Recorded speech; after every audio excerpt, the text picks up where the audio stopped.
Abra sua Bíblia em 2 Reis, capítulo 18. 2 Reis, capítulo 18. E nós vamos meditar a partir do versículo 1. Começando aqui, no terceiro ano, aliás, deixa eu só fazer uma leitura antes. Volta no 2 Reis 17, 28 e 29, só para introduzir essa leitura.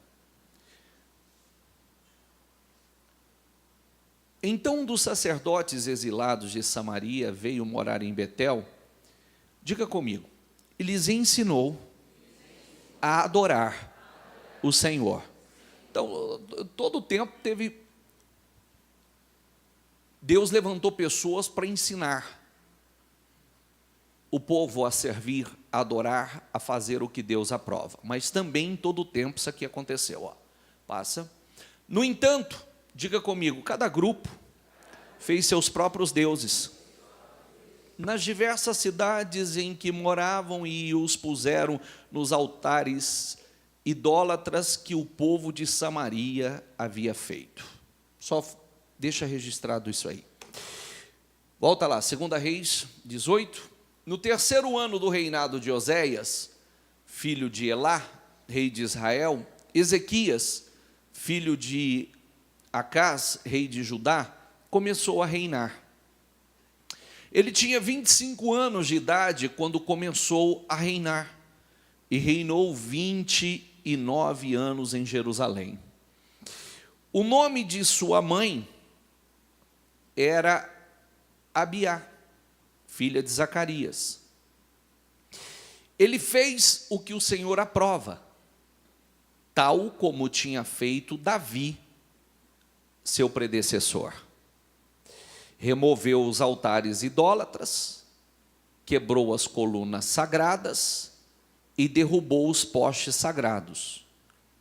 Despedaçou a serpente de bronze que Moisés havia feito, pois até aquela época os israelitas lhe queimavam incenso, era chamada Neustã.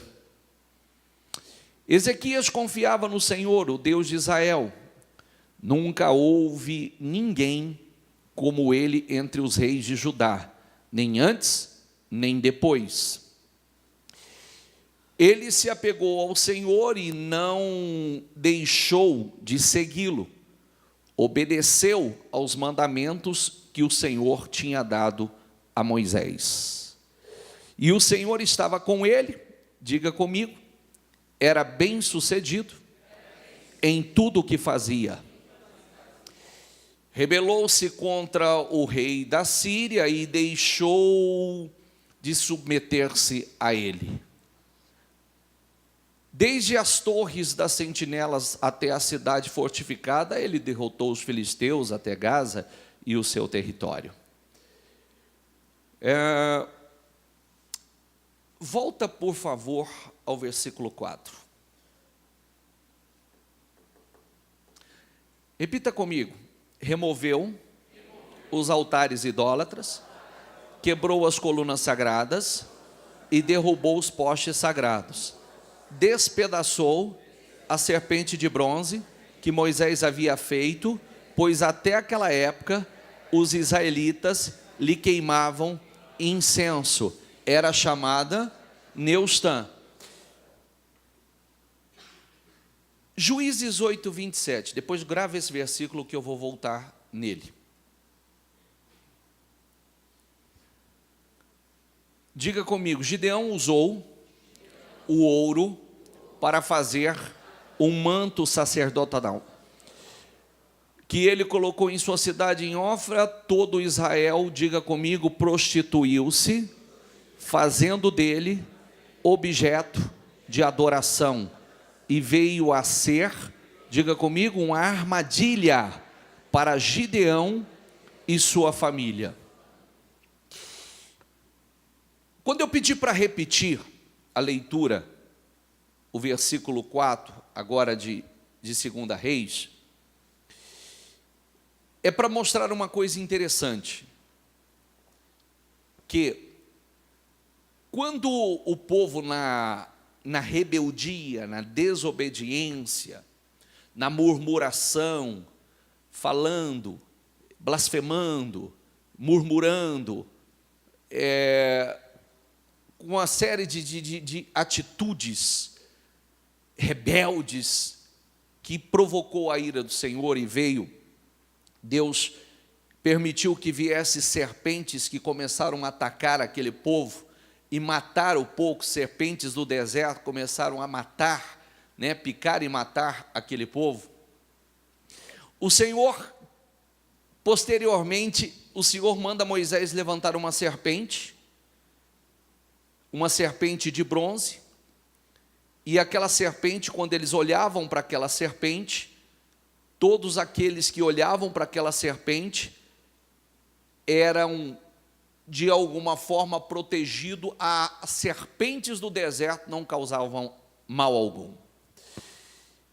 Aquela serpente que o Senhor mandou levantar, que depois nós vemos isso no Novo Testamento, que foi algo que Deus levantou como, diga comigo, providência, diga socorro, como bênção, como vitória. Naquele momento, aquilo foi levantado como uma bênção. Aquilo foi levantado como uma bênção, como uma vitória, algo que trouxe bênção, algo que trouxe glória, algo que trouxe solução. Mas, infelizmente, o povo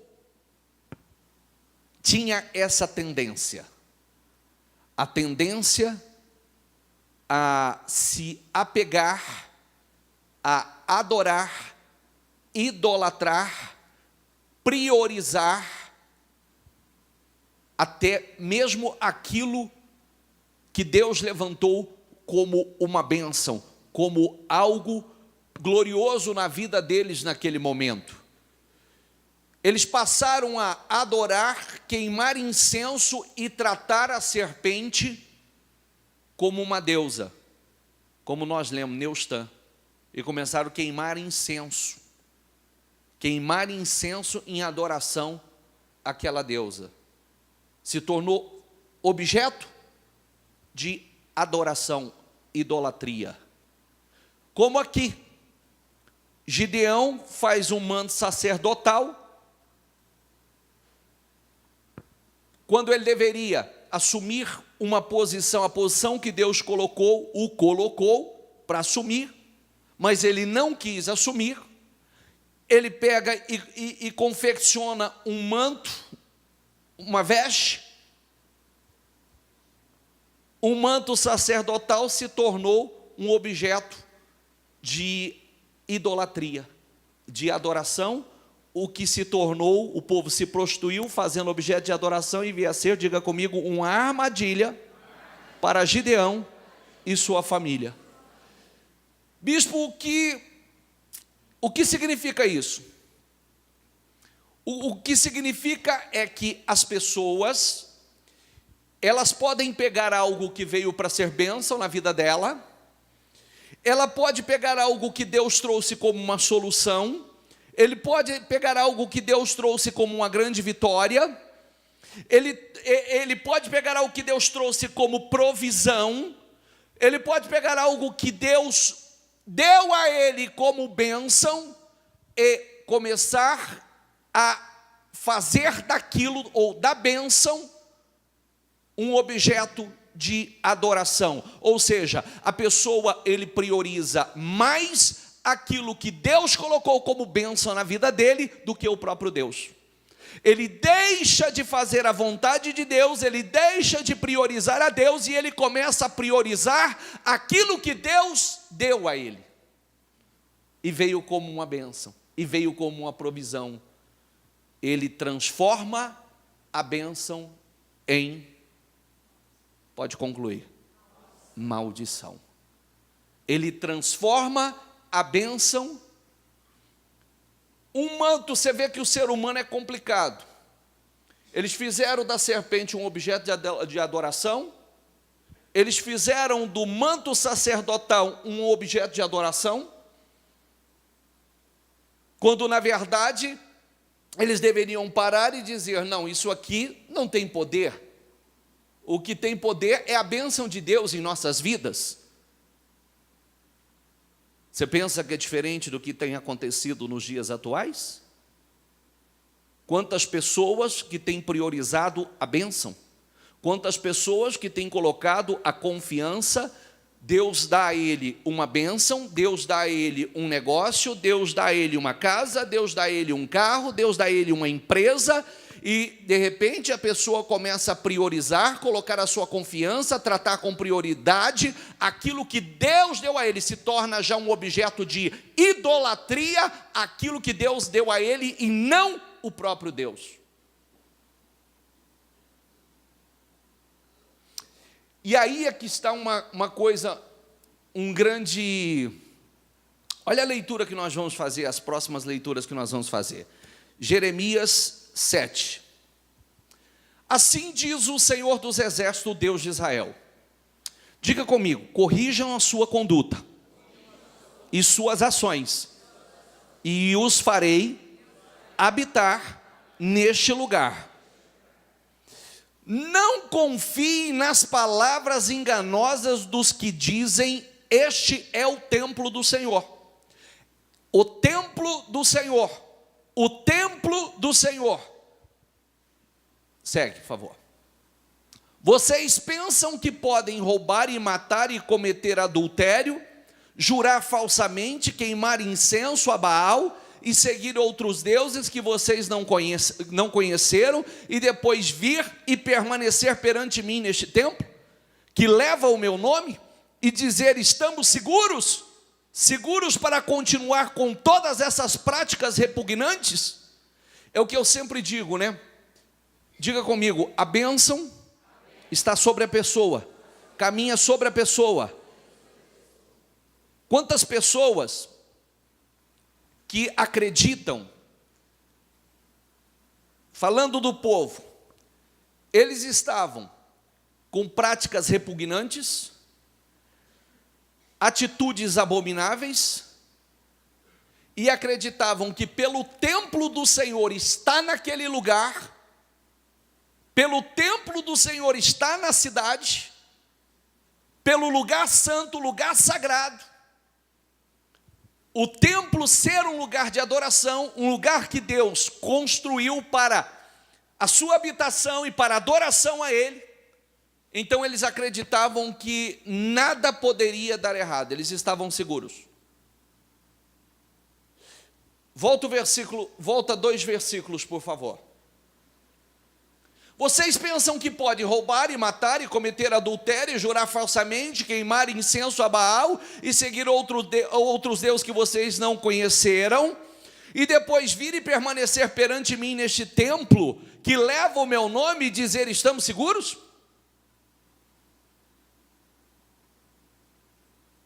Só vim na igreja? Só estar no templo? Estamos seguros? Eu posso fazer o que eu quiser a semana inteira, eu posso fazer o que eu quiser lá fora, e depois eu venho para o templo e está tudo bem? Eu tenho priorizado, feito objeto de adoração, de idolatria, a própria bênção, e está tudo bem? Para continuar com todas essas práticas repugnantes, este templo que leva o meu nome tornou-se para vocês um covil de ladrões. Cuidado, eu mesmo estou vendo isso, declara o Senhor. Portanto, vão agora a Siló, o meu lugar de adoração, onde primeiro fiz uma habitação em honra ao meu nome, e vejam o que eu lhe fiz por causa da impiedade de Israel, o meu povo. Mas agora, visto que vocês fizeram todas essas coisas, diz o Senhor, apesar de eu lhes ter falado, diga comigo, apesar de eu lhes ter falado, repetidas vezes, e vocês não me temeram, não me terem dado atenção e eu tê-los chamado e vocês me terem respondido, eu farei a este templo que leva o meu nome, no qual vocês confiam, o lugar de adoração que dei a vocês e aos seus antepassados, o mesmo que fiz a Siló. Expulsarei vocês da minha presença, como fiz com todos os seus compatriotas, o povo de Efraim. O povo na época, isso é importante a gente estar totalmente lúcidos, né? Eu posso carregar algo supostamente abençoado, consagrado, e eu estou protegido? Sim ou não? Sim ou não? Porque o que eu vivo dizendo e trazendo acerca do que acontece por aí hoje no meio evangélico. As pessoas não vigiam nas suas condutas, nas suas atitudes, fazem coisas abomináveis, supostamente vai na igreja, busca um objeto consagrado, busca um objeto qualquer, e a bênção do Senhor é derramada sobre a vida dele. Será? Eu estou mentindo, enganando, fazendo a maldade, com práticas repugnantes, cheio de pecado, e eu venho no templo e eu estou seguro. Será? Será que eu estou seguro? Sim ou não? Não, não estou. E é o que eu dizia há um tempo atrás. Eles confiavam que pelo templo estar ali, então nada de mais grave poderia acontecer. O Senhor não tem essa preocupação. O templo leva o nome do Senhor, mas o Senhor não tinha essa preocupação. É aquela frase que nós chamamos: Senhor, mas se eu não vencer, se não acontecer isso, será que tem muita gente olhando para mim? E aí o que vão dizer? Não, e as minhas atitudes hoje? Se a minha atitude não glorifica o nome do Senhor, também o que estão dizendo? Se a minha conduta não glorifica o nome do Senhor, também o que estão dizendo? Não é um péssimo testemunho também? Sim ou não? Ou só a minha derrota é um péssimo testemunho? Ou só aquilo que não dá certo na minha vida é um péssimo testemunho? Eu preciso ter cuidado, porque seu dízimo e sua oferta não glorifica a Deus. Para aqueles que acreditam que eu ser um dizimista e eu ser um ofertante glorifica a Deus, não glorifica. Às vezes a pessoa acha que o dízimo e a oferta é o suficiente, porque o resto não tem problema.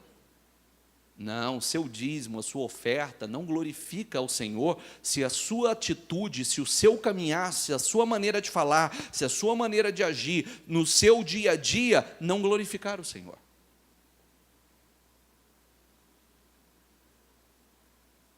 Eu poderia aqui estar falando diferente, não poderia? Ô, o senhor está falando de dízimo? Não, porque tem gente que acha que dizimando ou ofertando está tudo certo.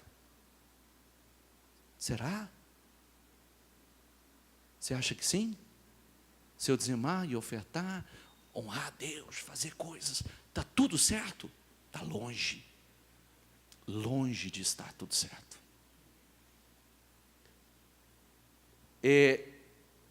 Como nós lemos ali, volta lá, por favor. Acho que é o 7, 8, né? Volta lá. Vocês pensam, diga comigo, vocês pensam que pode roubar, matar, cometer adultério, jurar falsamente, queimar incenso a Baal, seguir outros deuses que vocês não conheceram e depois vir e permanecer perante mim neste templo que leva o meu nome e dizer: estamos seguros? Esse é o grande erro. Esse é o grande erro. Porque muitas pessoas acreditam, por elas estar no templo, por elas fazer alguma coisa no templo, então dispensa as demais obras, a sua conduta, o seu caráter, o seu temor, a vigilância no falar, no agir, no proceder, o temor no coração. Muitos acham que isso é o suficiente. E aí é onde muitas pessoas até pendem para esse lado que eu estou dizendo. Senhor, mas se eu não vencer, tem muita gente olhando para mim, tem muita gente que vai dizer, olha, ele não serve a Deus, ele não vai na igreja. O Senhor não tem essa preocupação. O Senhor tem uma preocupação com que se viva, lhe obedeça, que ouça a sua palavra. E falar, ele fala. Estamos seguros para continuar com todas essas práticas repugnantes. É o que geralmente as pessoas pensam. Você já viu, eu já falei isso várias vezes, você já viu que exatamente isso aqui estão dentro das igrejas, de um modo geral, do cristianismo. E boa parte dos chamados cristãos vivem uma vida destruída. Porque estão mais preocupados com algumas práticas. Então, eu vou no templo, eu estou seguro. Eu vou na igreja, eu estou seguro. Eu dizimo e oferto, eu estou seguro. Eu tenho coisas consagradas na minha casa, eu estou seguro. Nada substitui a conduta do homem. Nada, absolutamente nada. Bênção ou maldição está na conduta do homem. E aí, começando a leitura, por onde nós começamos fazendo a leitura mostrando o que Deus levantou como objeto de glória, o que Deus levantou como objeto de bênção, o que Deus levantou como objeto de honra. O povo estava fazendo o quê? Transformando em objeto de adoração, idolatria. Aí nós precisamos estar atentos. Por quê? Porque nada, ainda que tenha sido Deus que tenha levantado, nada substitui o temor, a adoração a Deus, nada substitui a busca a Deus, nada, ainda que tenha sido dado por Deus, abençoado por Deus, consagrado por Deus, nada pode tomar o lugar de Deus. E esse desequilíbrio vem desde lá de trás.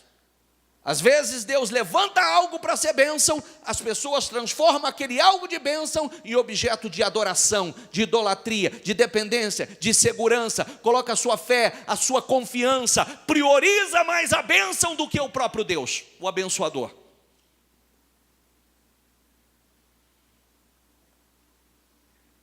Nós estamos lendo, você está lendo comigo.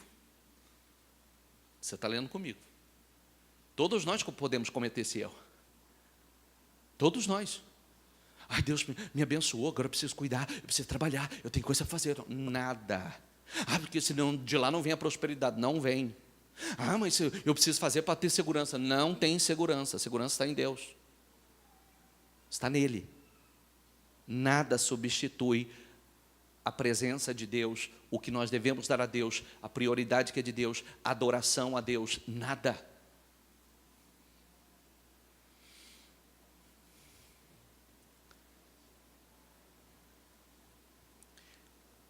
E depois vir e permanecer perante mim neste templo, que leva o meu nome, e dizer, estamos seguros? Seguros para continuar com todas essas práticas repugnantes? Pode passar. Este templo que leva o meu nome tornou-se para vocês covil de ladrões. Cuidado. Eu mesmo estou vendo isso, declara o Senhor. Portanto, lembrando que todas as vezes que Israel, quando o Senhor está falando aqui, vão agora a Siló, está falando, ó, se transporta para lá.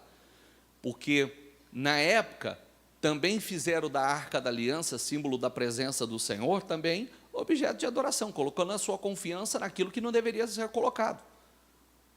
E também a arca, tudo que o povo, em algum momento, colocou a sua fé, a sua confiança, mesmo sendo algo sagrado, mesmo sendo algo especial, como a Arca da Aliança, como o templo, a Arca da Aliança, Deus permitiu que os inimigos levassem. Então a segurança deles foi embora.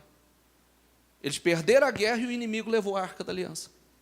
Porque se eles confiavam na Arca da Aliança e não em Deus, então a sua segurança vai embora.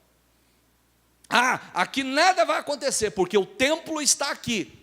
Vamos ver o que aconteceu com o templo também? Passa para a próxima. Jeremias 25:1. A palavra veio a Jeremias a respeito de todo o povo de Judá no 4º ano de Jeoaquim, filho de Josias, rei de Judá, que foi o 1º ano de Nabucodonosor, rei da Babilônia. O que o profeta Jeremias anunciou a todo o povo de Judá e os habitantes de Jerusalém foi isto: durante 23 anos a palavra do Senhor tem vindo a mim, desde o 13º ano de Josias, filho de Amon, rei de Judá, até o dia de hoje. E eu a tenho anunciado a vocês. Diga comigo: dia após dia. Mas vocês não me deram ouvidos.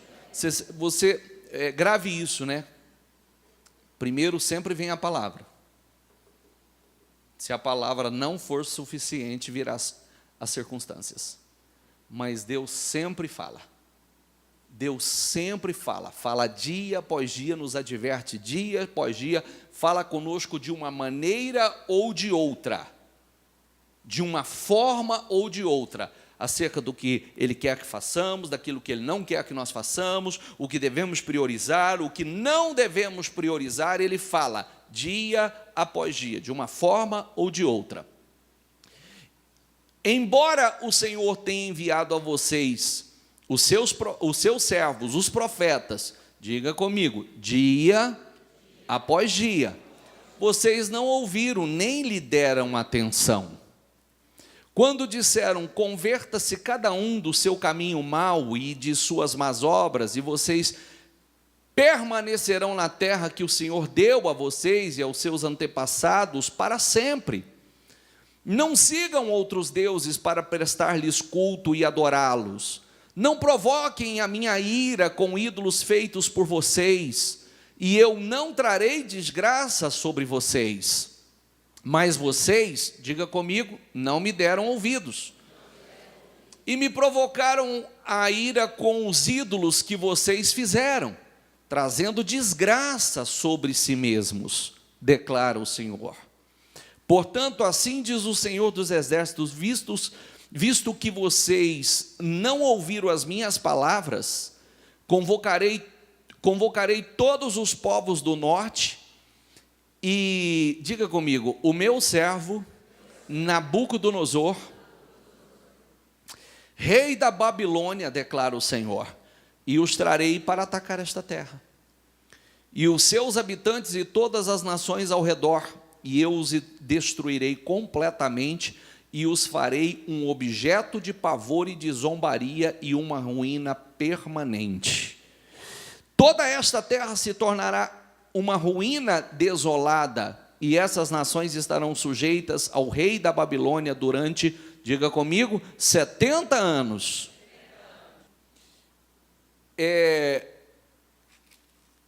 Lembrando que isso aqui literalmente se cumpriu, lembrando que Nabucodonosor invadiu, lembrando que Nabucodonosor destruiu o templo, do qual Israel não tem um templo até hoje. Lembrando disso, que Israel não tem o templo até hoje.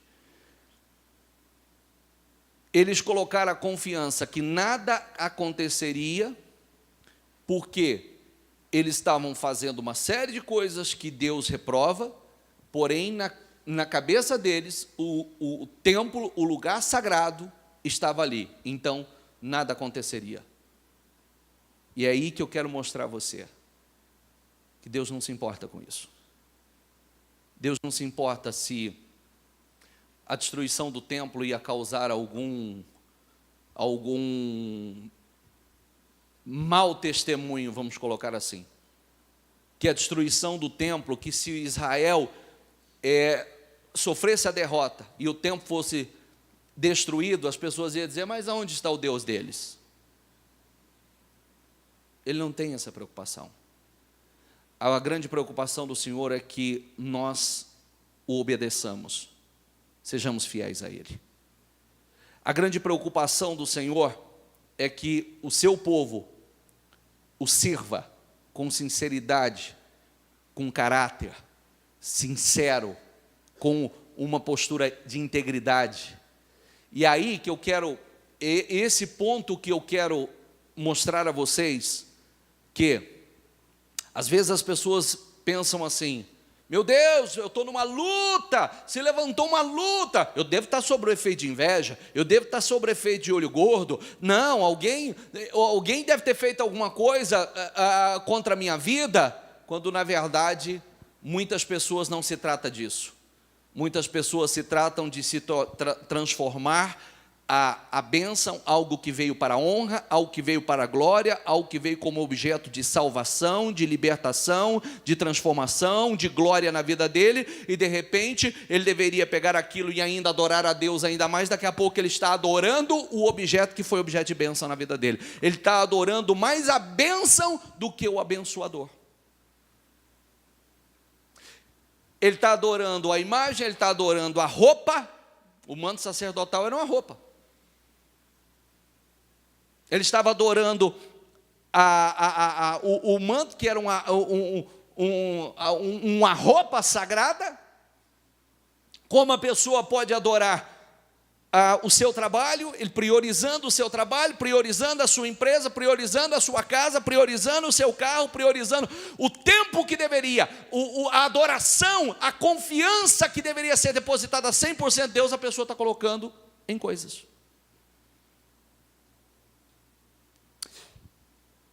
Como lemos, ele faz uma série de coisas, uma série de condutas, atitudes erradas, e ele vai ao templo e diz, estamos seguros. Não, não está seguro. Não está seguro. Só porque veio ao templo? Não está seguro. O que faz com que estejamos seguros é a obediência, é obedecer, é andar segundo a palavra, segundo a vontade do Senhor. Amém, gente? Amém, gente? Tem gente que diz assim, nossa, mas não gostaria de ouvir isso. Não, você ouvindo ou não ouvindo, esse é um grande erro. Acho que a gente tem que ouvir tudo e saber de tudo. Porque tem pessoa que acha que por ele não ouvir, ameniza alguma coisa, então era melhor ele não saber. Não, vem de qualquer maneira, a palavra vai se cumprir, as consequências vêm. Se ou nós caminhamos na bênção, ou nós caminhamos fora dela. Ou nós aprendemos, nos tornamos especialistas em fazer o que Deus aprova, ou nós vamos continuar fazendo o que Deus reprova, e a consequência vem. O mal tem acesso à nossa vida, o diabo continua roubando, continua matando, continua destruindo. Nós começamos, espera aí, eu preciso, qual a única maneira de estar seguro? Estar em Deus, minha confiança, minha fé, priorizando a Deus, colocando Deus em primeiro lugar na minha vida, dando a honra e a glória a Ele, não a coisas, colocando a confiança, minha prosperidade não vem do meu trabalho, minha prosperidade vem de Deus, e eu faço bem lá. Por que muita gente não vem para a igreja? Porque ele acha que ele tem que ficar lá, ele tem que trabalhar, ele tem que priorizar o trabalho dele, senão ele não vai prosperar. Mas ele também ficando lá e priorizando o trabalho, ele também não está prosperando. Porque se a bênção de Deus não for derramada, não prospera. Está entendendo o que eu quero dizer? Sim ou não? Então, o que nós estamos mostrando, eu estou mostrando a você, e isso é importante que você reflita, eu estou mostrando a você, Deus levanta a serpente para cessar, para que a serpente do deserto não tivesse poder sobre o povo. Quem eles picasse, olhasse para aquela serpente, o veneno não teria poder. Deus levanta, dá aquela bênção, daqui a pouco o que eles fizeram? Transformaram a serpente em objeto de adoração. Mas não é isso. Deus levantou algo para ser bênção naquele momento. 700 anos depois, eles estavam adorando e tratando como uma deusa a serpente. Gideão vem e faz um manto sacerdotal. O que eles fizeram? Fizeram do manto algo poderoso. Como se o manto tivesse algum poder. E se tornou uma pedra de tropeço. Se tornou, como está escrito lá, como nós lemos, diga comigo, uma armadilha. Uma armadilha. Amém? Nós precisamos estar atentos. O povo estava lá, porque o templo estava em Jerusalém, então eles estavam mentindo, eles estavam enganando, matando, fazendo uma série de coisas erradas, e eles diziam, nada vai acontecer, o templo está aqui. A gente corre para o templo e está tudo bem. Volta lá novamente, por favor. Volta mais um versículo. Só um versículo. Não confie nas palavras enganosas dos que dizem, este é o templo do Senhor, o templo do Senhor, o templo do Senhor. Vocês pensam que pode roubar e matar, cometer adultério, jurar falsamente, queimar incenso a Baal e seguir outros deuses que vocês não conheceram, e depois vir e permanecer perante mim neste templo, que leva o meu nome, e dizer estamos seguros? E continuar seguros para continuar com todas essas práticas repugnantes?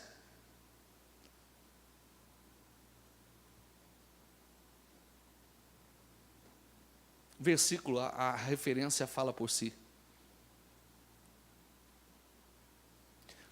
Outro dia eu ainda dizia isso, né?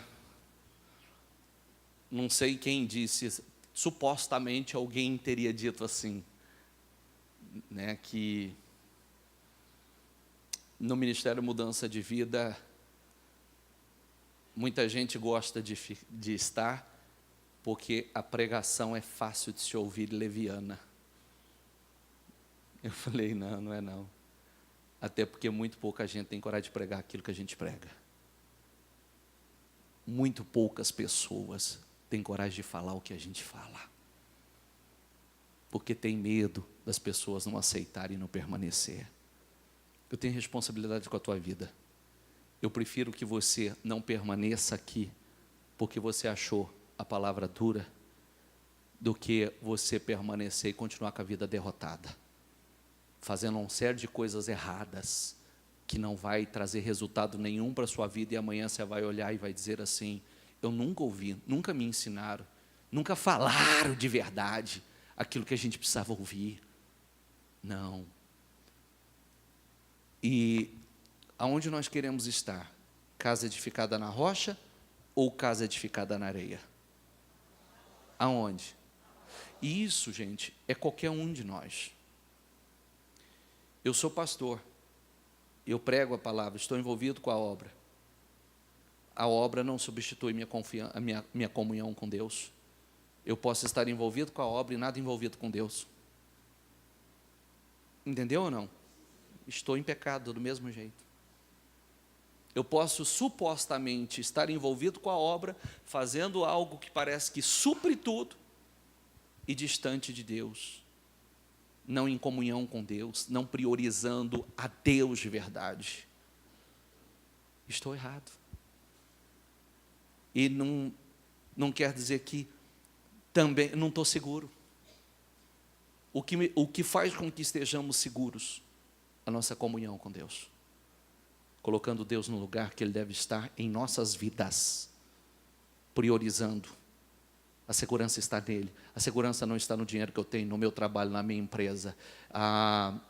Nada, eu não estou seguro em lugar nenhum, eu estou seguro em Deus. A minha provisão vem dEle. O meu socorro vem dEle. A minha vitória vem dEle. A minha prosperidade vem dEle. A minha saúde vem dEle. Tudo vem dEle. E eu preciso colocar Deus no lugar que pertence a Ele.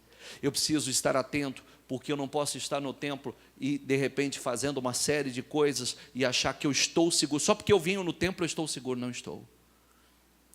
Para continuar com todas essas práticas repugnantes. O que eu quero mostrar a você, que a serpente foi levantada por Deus Deus levantou para socorro, para provisão, para uma glória, para uma vitória naquele momento.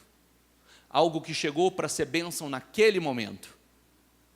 Está entendendo isso ou não? Sim ou não? E depois o que eles fizeram? Fizeram daquela bênção um objeto de maldição na vida deles. O manto sacerdotal que Gideão levantou, e levantou fora da direção, por não assumir uma posição, foi uma armadilha para ele mesmo e para todo o povo. O templo que estava ali, eles achavam que estava seguro porque o templo estava ali, o lugar sagrado, ou seja, a presença de Deus estava ali. Mas se a presença de Deus não substitui, não quer dizer que por a presença de Deus, algo sagrado está aqui, então eu não preciso fazer, não preciso falar a verdade, não preciso andar em santidade, não preciso obedecer, fazer o bem, colocar, viver a palavra, literalmente. Então, a Arca da Aliança, que era o símbolo da presença do Senhor, quando o povo agiu errado, o Senhor permitiu que fosse levado pelos inimigos, e o templo foi destruído por Nabucodonosor. O templo foi destruído, e o povo levado como escravo por Nabucodonosor. Nada substitui a presença de Deus, nada substitui a comunhão com Deus. Eu consigo me fazer entender, gente? É isso que eu quero deixar claro. É isso que eu quero deixar claro. Eu preciso que você entenda isso. Estou citando o exemplo que eu posso estar fazendo a obra e está em pecado, fazendo errado. Porque nem a obra, nem estar envolvido com a obra, nada do que eu esteja fazendo aqui substitui a minha comunhão com Deus. Dar a Deus o que Deus espera de mim, priorizar a Deus, colocar a Deus em primeiro lugar, adorar a Deus como realmente o Senhor de toda a minha vida. Nada pode ocupar o tempo de Deus, nada pode ocupar aquilo que tem que ser dado a Deus. A bênção, ao que Deus levantou para ser bênção, não pode ocupar o lugar de Deus. E esse é o grande problema que continua acontecendo até os dias de hoje. E é o que nós falávamos na segunda-feira. Depois as pessoas questionam assim, mas foi Deus que me mandou fazer, foi Deus. Ele questiona o passo de fé, mas não questiona as atitudes até então. Ele não questiona a má conduta até então. Ele questiona que Deus mandou fazer e agora não está dando certo. Mas ele se esquece de olhar o que envolve as demais atitudes. É isso que nós devemos olhar. Porque, às vezes, mesmo como nós falamos na segunda, mesmo Deus mandando atravessar, Deus mandando ir para o outro lado, nós somos surpreendidos por tempestades. Nós somos. Mas não quer dizer que aquela tempestade vai prevalecer. Não quer dizer que aquela tempestade vai afundar o meu barco. Está entendendo? Não quer dizer, aí é outra história. E se Deus está comigo no barco, a tempestade vai cessar e eu vou chegar do outro lado. Mas se eu estiver fora da direção, realmente aí é o problema. Então, cuidado. A serpente foi levantada para ser bênção, não para ser adorada. O manto sacerdotal nunca teve poder algum. Se tornou objeto de adoração, de idolatria. Ter o templo ali e estar lá mentindo, roubando, enganando, fazendo juramento, falso testemunho, fazendo uma série de coisas, não trazia segurança a eles. O que traria segurança a eles era justamente, como o Senhor disse, eu usei meus servos, eu usei os profetas, eu falei, como ele disse que falou? Dia após, ele fala, mas a maior parte das pessoas ignora. Ele fala continuamente, por isso que nós não podemos ignorar nenhuma mensagem. Nenhuma. Eu me lembro de uma senhora que um dia que ela questionou para mim, ela questionou, por que tanta desgraça na minha vida? Por que tanta coisa? Eu disse assim, vai mais um pouquinho a fundo. Vai mais um pouquinho, a senhora está questionando só o resultado. Onde a senhora estava para Deus falar com a senhora? Aonde a senhora, quando a senhora parou para Deus falar com a senhora? E será que Deus não vem te chamando há muito tempo? Deus, de uma forma ou de outra, não vem falando com você há muito tempo. Agora você, no desespero, você está questionando por que Deus permitiu tudo isso. Mas quanto tempo faz que Deus está tentando falar com a senhora? Quanto tempo faz que Deus está chamando? Quanto tempo faz que Deus está fazendo advertência? Só agora que onde não tem mais para onde correr, não tem mais para onde se refugiar, que a senhora parou para ouvir.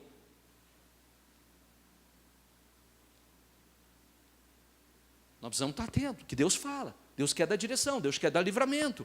Deus fala, isso não está correto, não quero isso na tua vida. E tudo que Deus fala é para bênção na nossa vida. Não é para maldição, não é para cá. Como, por exemplo, essa mensagem de hoje. Ela é de bênção ou ela é de maldição? Ela é para trazer bênção ou opressão? Porque se você já recebe ela com opressão, como acusação, você já está errado dentro da igreja. Já está recebendo tudo errado dentro da igreja. Porque tem pessoas que, ao invés de receber a palavra como algo para edificação da sua vida, ele só recebe como acusação. Aí ele diz, não é a palavra que eu queria ouvir. Não, é essa a palavra que eu precisava ouvir. É isso que eu precisava ouvir. E eu já vou estar atento aqui, espera aí, será que eu não tenho levantado a serpente, não estou adorando a serpente, que é o que Deus levantou? Deus levantou para algo glorioso, Deus levantou para vitória, Deus levantou para bênção, e agora eu estou transformando aquilo que Deus levantou para bênção na minha vida, eu não estou transformando numa maldição? Será que eu também não estou como aquele povo? Eu tenho mentido, eu tenho enganado, eu tenho roubado, eu tenho me prostituído, eu tenho feito uma série de coisas, mas eu vou para o templo, eu estou seguro? Não, não está. Não está. Não está. Amém? Então é bom a gente saber isso. Claro que é bom. Porque quando eu sei, eu digo, não, eu estou mudando isso, eu quero caminhar em bênção. Ainda a leitura, se você presta atenção na leitura, o Senhor diz, não, eu trouxe vocês aqui para dar essa terra a vocês, é para ser perpétuo de vocês, eternamente vocês serão abençoados nesse lugar. Não era para dar e tirar, ou fazer o povo gemer lá, mas sim a conduta, as atitudes. A maior maldição na vida dos homens está nas suas próprias condutas, nas suas próprias escolhas e atitudes. Esse é o grande problema. Amém?